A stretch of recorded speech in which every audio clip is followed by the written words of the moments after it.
उत्तर प्रदेश में मैं पिछले 7 वर्ष से चीफ मिनिस्टर हूं। 7 वर्ष में उत्तर प्रदेश में तो 6.5 करोड़ मुस्लिम आबादी है। आपने कभी वहां दंगा सुना है क्या? इस देश में आखिरी जनगणना साल 2011 में हुई थी, जिसके हिसाब से 3 करोड़ 84 लाख से ज्यादा मुस्लिम आबादी उत्तर प्रदेश में हुआ करती थी। लेकिन आज हम 2024 में हैं और योगी आदित्यनाथ जो 7 साल से उत्तर प्रदेश के मुख्यमंत्री हैं, उनका कहना है कि उत्तर प्रदेश में तकरीबन 6.5 करोड़ मुस्लिम हैं। लेकिन सवाल यह है कि जिस प्रदेश में 25 करोड़ से ज्यादा की जनसंख्या है, उस प्रदेश में 20% मुस्लिम हैं। उनके त्योहार बड़े आराम से, आसानी से, प्यार से, मोहब्बत से, सौहार्द के साथ मना लिए जाते हैं। लेकिन हिंदुओं के तीज त्योहार क्यों नहीं मनाए जाते? क्यों उन पर पत्थरबाजी होती है? क्यों उनके ऊपर पथराव किया जाता है? क्यों गोलीबारी की जाती है, आगजनी की जाती है? ये तमाम सवाल हैं। लेकिन 16 दिसंबर के दिन विधानसभा में योगी आदित्यनाथ ने संभल को लेकर जिक्र किया और संभल को लेकर सवाल पूछा कि 68 तीर्थ 52 वहां जो है 22 कूप हुआ करते थे, 68 तीर्थ हुआ करते थे, वो सब कहां विलुप्त हो गए? पुराने इनके पूर्वजों ने या जो मुगल शासक थे इस ऐतिहासिक नगरी संभल में, उन्होंने जो किया उसके बाद आखिर उन कुओं को पाटने का काम किसने किया? उन तीर्थ स्थानों को ढकने का काम किसने किया? क्या कुछ पूरी कहानी इस मामले की है वो मैं आपको बताऊंगा। लेकिन पहले आप 16 दिसंबर का वो भाषण सुनिए योगी आदित्यनाथ का। कोई समस्या नहीं खड़ी होती तो फिर हिंदू पर्व, पूरे प्रदेश को इस बारे में आश्वस्त करना चाहूंगा, प्रदेश के अंदर किसी भी मुस्लिम पर्व और त्योहार के दौरान, किसी भी अन्य मत और मजहब से जुड़े हुए किसी भी पर्व और त्योहार के दौरान कहीं कोई समस्या नहीं खड़ी होती तो फिर हिंदू पर्व और त्योहार के दौरान कोई समस्या खड़ी करेगा तो सरकार उसको सख्ती से निपटने का काम भी करेगी, उतनी ही सख्ती से निपटने का काम भी करेगी।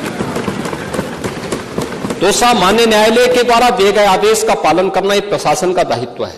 उसमें सरकार उसको डायरेक्शन दे ना दे, उसका दायित्व बनता है कि उसको पालन करे, और संभल के अंदर प्रशासन ने वही पालन किया है। आज वहां पे सारी चीजें मिल रही हैं।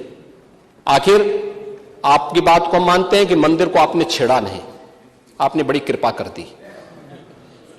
लेकिन ये जो 22 कुएं और उन कुओं में जो मूर्तियां मिल रही हैं, ये कुएं किसने पाट दी है? ये नोटिस पे क्यों परेशानी हो रही है? आपके सांसद जिनसे आपकी प्रतिद्वंदिता है, मानता हूं, क्योंकि वहां पे आप में तो तुर्क और पठान का विवाद चल रहा है, मैंने नहीं कर दिया, एक विवाद चल रहा है। आप उनके सामने, माननीय सदस्य के सामने, आप उनके साथ अपनी जड़ें ढूंढ रहे होंगे। लेकिन ये सच्चाई है, ये सच्चाई है, क्योंकि ये तो है ही। सकीफुल रहमान बर्क कभी भी अपने को ये नहीं बोलते थे कि मैं भारत का नागरिक हूं, वो तो कहते थे मैं बाबर का संतान हूं, वो बोलते थे। आप भी मानते हो किस बात को? अब आपको तय करना है कि आक्रांताओं को अपना आदर्श मानते हैं या राम कृष्ण और बुद्ध की परंपरा को अपना आदर्श मानते हैं। भारत के अंदर राम कृष्ण और बुद्ध की ही परंपरा रहेगी, बाबर और औरंगजेब की परंपरा नहीं रहेगी। तो आप सोच रहे होंगे कि 16 दिसंबर का जो बयान था योगी आदित्यनाथ का विधानसभा में, वो मैंने आपको क्यों सुनाया?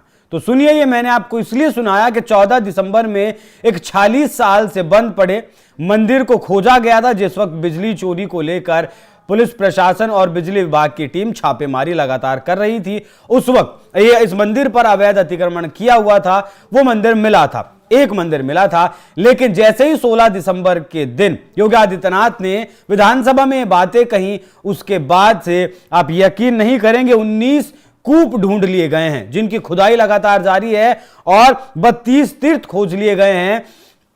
जिनके संरक्षण का काम जारी है, जिनका सर्वे एएसआई की टीम कर चुकी है। कुछ बचे हैं, कुछ का सर्वे एएसआई की टीम कर चुकी है। और जो तस्वीरें आप देख रहे हैं, ये तस्वीरें ठीक उसी जामा मस्जिद के सामने की है जिस जामा मस्जिद पर 24 नवंबर को विवाद हुआ था। 4 मौतें हुई थी, 3 दर्जन से ज्यादा पुलिस वाले घायल हुए थे। और किस तरीके से संभल की सड़कों पर तांडव किया गया था, नंगा नाच किया गया था, वो देखा गया था।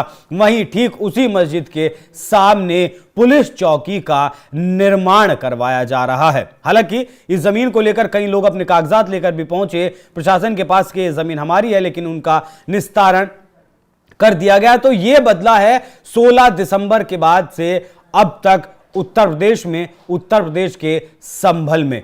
तो एक बार अपने इशारा अगर कहें तो बहुत से लोग ये भी कह रहे हैं कि इशारा जब मिल जाता है, या फिर इशारा नहीं लेकिन यह प्रतिबद्धता है। संभल में जो इस वक्त अधिकारी हैं, राजेंद्र पेंसिया डीएम हो या के बिश्नोई हो जो संभल के एसपी हैं, मैंने भी जब दोनों से खुद बात की तो उन्होंने भी मुझे इस बात की जानकारी दी थी कि जो भी संभल का प्राचीन नक्शा है, अब जो आगे का प्लान योगी आदित्यनाथ की तरफ से संभल को लेकर बनाया गया वो ये है कि संभल एक ऐतिहासिक नगरी तो थी, लेकिन अब उसे आध्यात्मिक नगरी बनाया जाएगा। अब उसका जीर्णोद्धार दूसरे तरीके से किया जाएगा, क्योंकि संभल नगरी वही नगरी है जिसमें भगवान विष्णु के 10वें अवतार कल्कि का जन्म होना है। तो जितने भी तीर्थ हैं, जितने भी कूप हैं और जो 52 सराय मौजूद हैं संभल में, वो सब लगातार ढूंढे जा रहे हैं और उनके जीर्णोद्धार का काम किया जा रहा है। बाकी इस पूरी खबर पर क्या कुछ आपकी राय कमेंट कर में जरूर बताएं। धन्यवाद।